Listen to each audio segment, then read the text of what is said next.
సంకల్పంతో బెంగాల్లో 80% అధికారం రావాలని చెప్పి కార్యకర్తలు కష్టపడి పనిచేసారు కాబట్టి కార్యకర్తల బలిదానం వృధా పోనీయకుండా ఇలా బెంగాల్లో అధికారంలోకి వచ్చినామన్నా. ఇలా కేరళలో కూడా బలిదానం చేసినా. నేను ఒక మీటింగ్ పోయినా, కేరళలో ఏబీవీపీ ర్యాలీకి పోయినా. ఒక నాయకుడు బ్రహ్మాండంగా స్పీచ్ ఇస్తున్నాడు, జోష్ వస్తున్నది. ఆ నాయకుడు మాట్లాడి ఒకటిసారి ఇక్కడ నుండి ఇంతసారి కన్ను బయటకు వచ్చిందన్న. ఆశ్చర్యపోయినాం. ఏందని చూస్తే నన్ను పిఎఫ్ఐ గుండాలు నా కన్నును పీకేసారు. నాకు పెట్టుడు కన్ను, నన్ను చేతులు 2 కట్టేసి ఈ పిఎఫ్ఐ మైనార్టీ ముస్లిం గుండాలు ఇలా నా కన్నును పీకేస్తే పెట్టుడు కన్నుతో నేను ధర్మం కోసం, సమాజం కోసం, నేను నమ్మిన సిద్ధాంతం కోసం పనిచేస్తున్నా తప్ప నేను పారిపోలేదని చెప్పిన వ్యక్తి ఆ కార్యకర్త అన్న. అంతెందుకన్నా ఇలా రాజ్యసభలో సుందరం మాస్టర్ 2 కాళ్ళు నరికేస్తే ఇప్పటికి పెట్టుడు కాళ్ళతోని వాళ్ళ ధర్మం కోసం, దేశం కోసం, పార్టీ కోసం పనిచేస్తున్న వ్యక్తిని గుర్తించి నా నరేంద్ర మోడీ రాజ్యసభ మెంబర్ ఇచ్చిన విషయాన్ని మనం మర్చిపోద్దన్నా.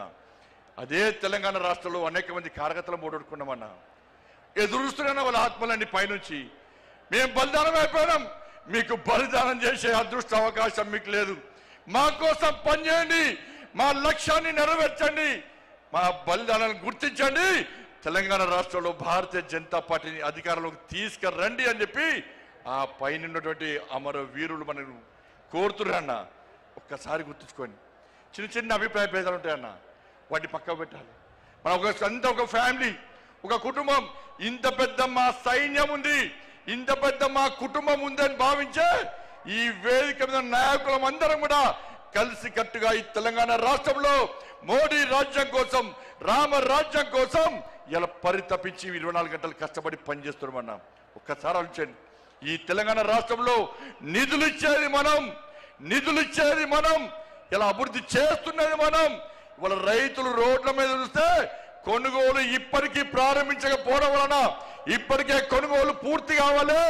వర్షాలు పడి, వడగల వానలు పడి వాళ్ళ రైతులు రోడ్ల మీద పడిగాపులు కాస్తే ఇంతవరకు కొనుగోలు ప్రారంభించకుండా రైతులను హరిగోస పెడుతున్న ప్రభుత్వం కాంగ్రెస్ పార్టీ ప్రభుత్వం.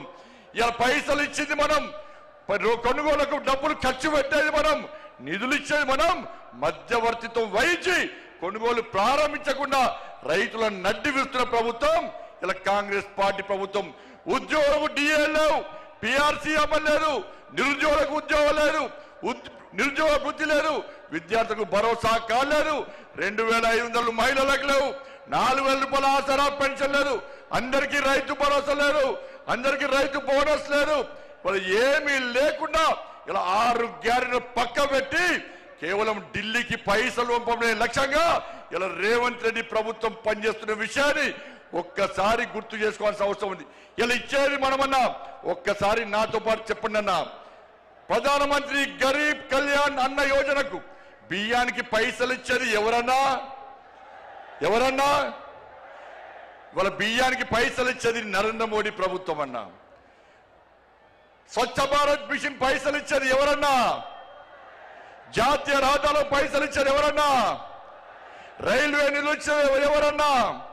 శ్మశాన వాటికలకు పైసలు ఇచ్చేది ఎవరన్నా? కొనుగోలుకు పైసలు ఇచ్చేది ఎవరన్నా? వాళ్ళ శ్మశాన వాటికలకు పైసలు ఇచ్చేది ఎవరన్నా? అన్ని నిధులు మనమే ఇస్తుంటే, 1000 కోట్ల రూపాయల నిధులు మనకు వస్తుంటే ఇవాళ కాంగ్రెస్ పార్టీ ప్రభుత్వం మాకు ఏమి ఇస్తలేదని ఎలా భారతీయ జనతా పార్టీ ప్రభుత్వాన్ని బదనాం చేసే ప్రయత్నం చేస్తే అడ్డుకోవాల్సిన బాధ్యత మనకుదన్నా. ఇలా సనాతన ధర్మం కోసం పనిచేస్తామన్నా, ఈ తెలంగాణ రాష్ట్ర అభివృద్ధి కోసం పనిచేస్తామన్నా. సనాతన ధర్మం లేని భారతీయ జనతా పార్టీ లేదు. అరే 80% హిందువుల కోసం పనిచేసే పార్టీ నా భారతీయ జనతా పార్టీ. మేము ఒక వర్గానికి కొమ్ముగాయం, ఒక వర్గాన్ని వ్యతిరేకించాం. మేము సనాతన ధర్మానికి అడ్డొస్తే, నా ధర్మాన్ని హేళన చేసే ప్రయత్నం చేస్తే, నా సమాజాన్ని చీల్చే ప్రయత్నం చేస్తే ఏ భారతీయ జనతా పార్టీ కార్యకర్త ఊరుకునే ప్రసక్తి లేదు. మేము అల్లాను కించపరచలే, మేము యేసు ప్రభుని కించపరచలే, కానీ నా రాముని కించపరిస్తే, నా భగవంతుని కించపరిస్తే, నా సమాజాన్ని హేళన చేసే ప్రయత్నం చేస్తే ఊరుకునే ప్రసక్తి లేదన్న విషయాన్ని కాంగ్రెస్ పార్టీ వాళ్ళ కమ్యూనిస్టు పార్టీలు కానీ బీఆర్ఎస్ పార్టీ కానీ గుర్తుంచుకోవాలి. అందుకే భారతీయ జనతా పార్టీ కార్యకర్తలారా